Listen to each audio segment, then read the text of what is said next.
Acompáñame a 1908, cuando Brooklyn abrió uno de los bancos más hermosos de Nueva York. Columnas de mármol, una cúpula imponente y pilastras jónicas decorando la fachada. El Dime Savings Bank no era un simple lugar para depositar dinero, era un monumento cívico, un templo a la idea de que la gente común podía prosperar dólar a dólar. Lo declararon monumento histórico en 1994. Tanto el exterior como su gran vestíbulo quedaron protegidos como joyas del patrimonio de Brooklyn. 2 décadas después, un promotor compró el terreno por $90 millones. Levantó encima una torre de lujo de 93 pisos y lo endeudó por $664 millones. Los estudios costaban casi $1 millón y los alquileres rozaban los $4.000 al mes. Entonces el promotor quebró. El prestamista el control y el histórico edificio pasó a sostener uno de los rascacielos más endeudados de todo el país. El Banco Dime de Brooklyn abrió sus puertas en 1859.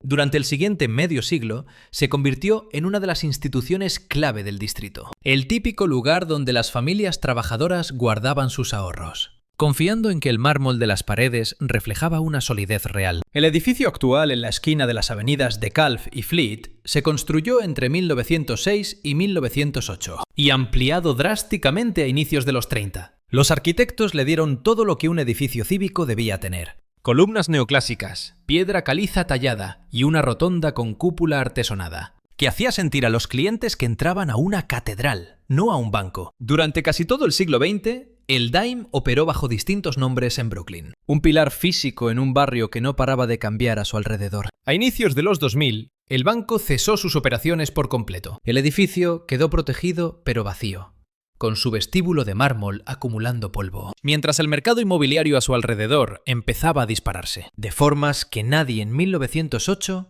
habría podido imaginar. En 2015, el promotor Michael Stern vio algo especial en ese edificio vacío, que no tenía relación alguna con el ahorro o el orgullo cívico. Su firma, JDS Development Group, junto con Chetrit Group, compró el lugar por unos $90 millones. No estaban comprando un banco, compraban derechos de construcción aérea. Miremos los números juntos. El terreno del Dime tenía valiosos derechos de edificación sin usar, una capacidad urbanística nunca aprovechada porque el banco solo tenía unos pocos pisos. Al unir el solar irregular con el histórico monumento, JDS pudo crear una parcela única con derecho normativo para levantar un rascacielos súper alto, sin necesidad de polémicas recalificaciones públicas, sin largas revisiones vecinales.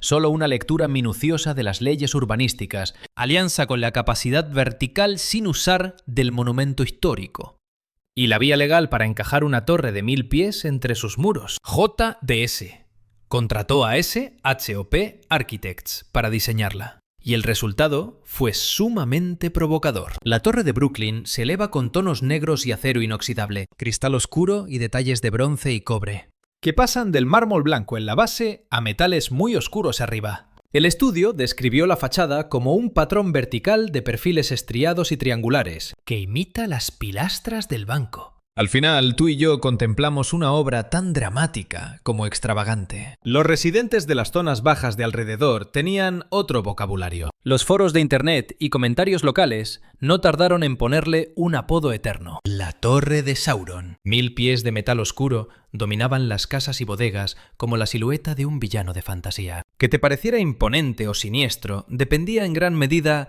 si lo mirabas en una revista de diseño o desde la ventana de tu piso a 3 calles. Las obras avanzaron a finales de 2010, con los cimientos listos y la estructura creciendo hacia 2018. La torre tocó techo en 2021 y JDS celebró que las obras siguieran activas en lo peor de la pandemia. Con el dinero barato de 2020 y 2021, intereses casi a cero y capital inundando el sector inmobiliario de Nueva York, la torre de Brooklyn parecía justo el tipo de apuesta audaz que el mercado premiaba. Los estudios se vendían inicialmente por unos $850.000. Los pisos de 4 dormitorios llegaban a los $8 millones.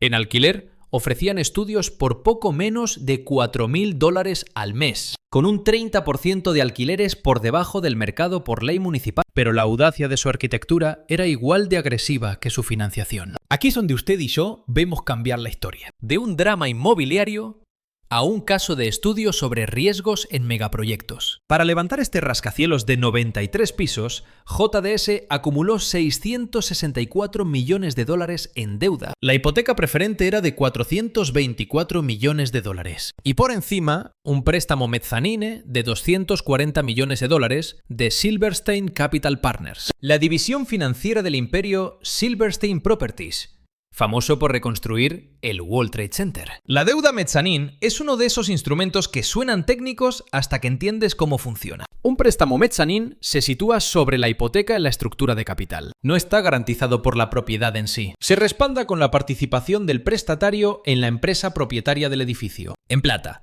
si el promotor deja de pagar, el acreedor mezzanine no embarga el edificio. Ejecutan la participación de propiedad del desarrollador. Se quedan con la empresa y el propio edificio. Aquel préstamo mezzanine de 240 millones de dólares inauguró la plataforma de deuda de Silverstein. Fue su gran debut. Y para 2024, Silverstein también compró la hipoteca preferente al prestamista original. Ahora una sola firma controlaba la hipoteca y el tramo mezzanine.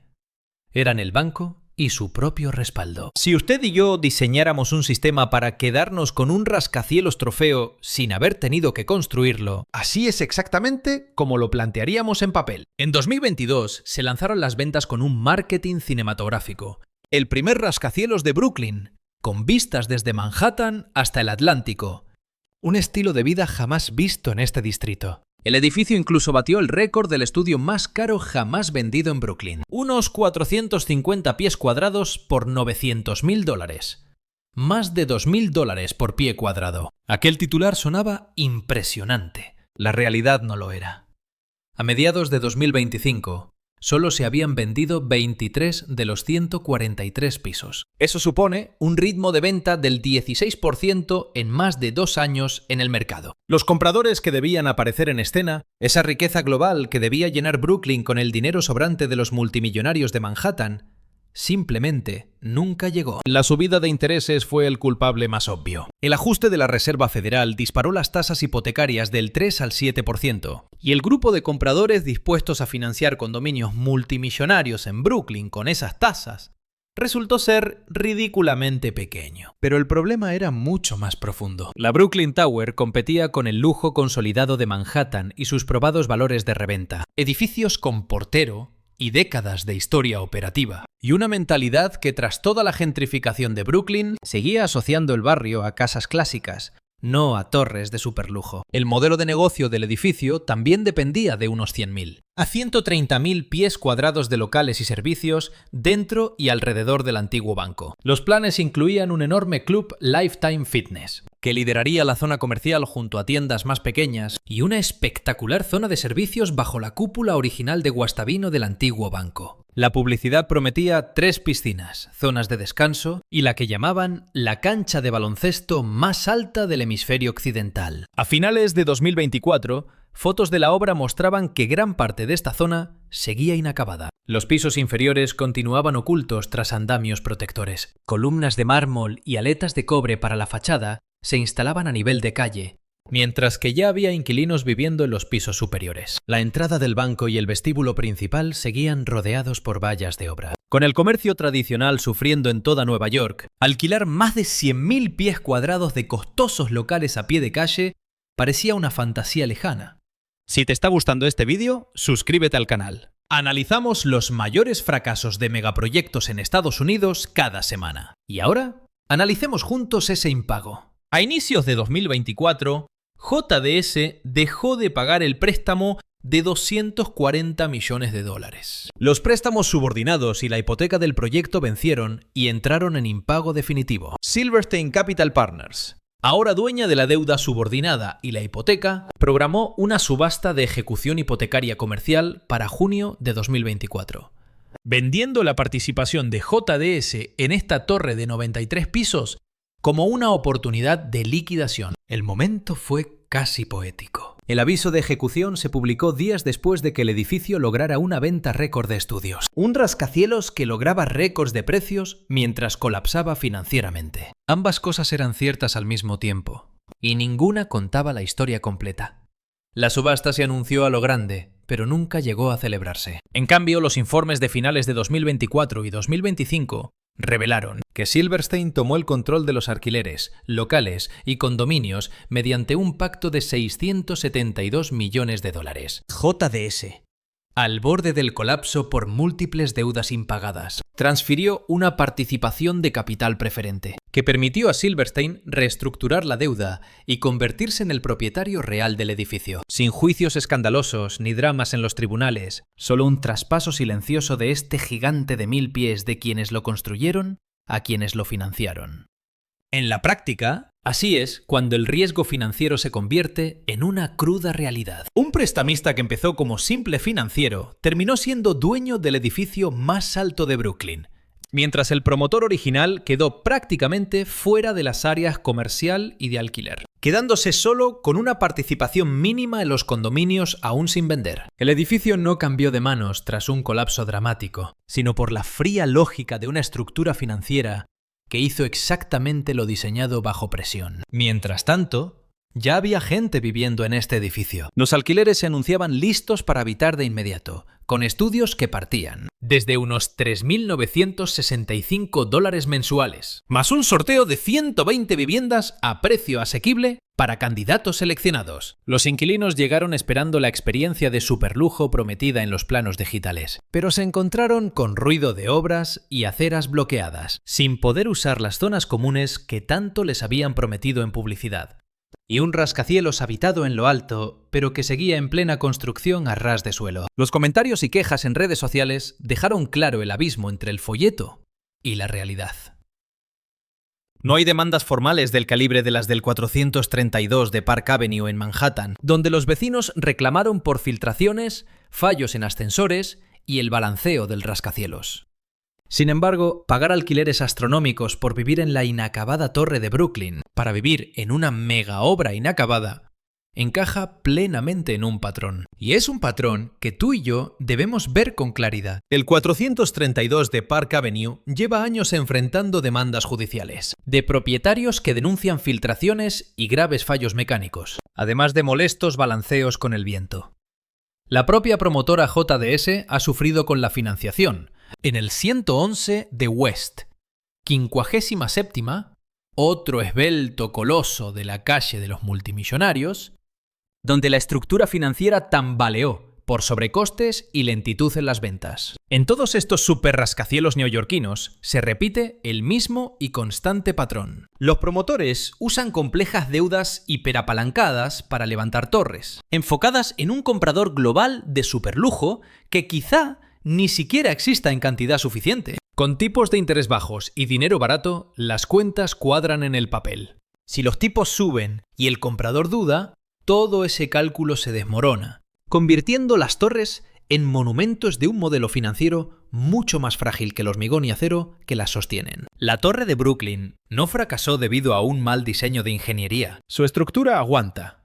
Su fachada, pese a ese aspecto amenazante estilo Sauron, está impecablemente ejecutada. El Studio Shop entregó una obra que cumple a la perfección su propósito arquitectónico. Lo que falló fue la lógica financiera detrás de todo. Una deuda de 664 millones de dólares basada en proyecciones, sobre demanda de lujo esfumada al normalizarse los tipos de interés. Una estructura de deuda subordinada que allanó el camino de propiedad al prestamista. En cuanto el promotor tropezara.